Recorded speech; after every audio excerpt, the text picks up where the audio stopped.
14 বছর, 16 বছরের, 18 বছরের অসংখ্য ছেলে আছো তোমরা এমন, গুনাহ করতে করতে, নারী দেখতে দেখতে, গান শুনতে শুনতে, জুয়া খেলতে খেলতে, হারাম করতে করতে তোমাদের চেহারা ভিতরে ঢুকে গেছে, সাফার কোডি ভিতরে ঢুকে গেছে। এত কম বয়সী ছেলে আরেকটু ফিটফাট, আরেকটু সুন্দর, আরেকটু মায়াময়, আরেকটু নাদুস কুদুস দেখা যাওয়ার কথা ছিল, কিন্তু গুনাহ তোমার শরীর নষ্ট করে দিছে।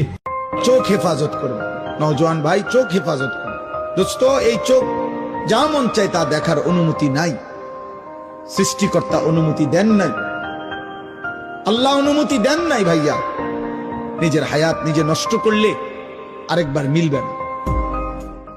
আপনার অজু থাকুক বা না থাকুক, ঘুম থেকে উঠে 5 বার এই কালেমাটি পাঠ করুন, তারপরে বুকে ফু দিন, দিয়ে আপনি রিজিকের উদ্দেশ্যে বের হন। ইনশাআল্লাহ আপনার রিজিকে বরকত হবে, আপনার কাজে বরকত হবে, হবেই হবে ইনশাআল্লাহ। আমি কালেমাটি বলে দিচ্ছি, আপনারা একটি শেয়ার করে অন্য ভাইকেও শিখার সুযোগ করে দিবেন। কালেমাটি হলো ইন্নাল্লাহা গফুরুর রহিম, ইন্নাল্লাহা গফুরুর রহিম।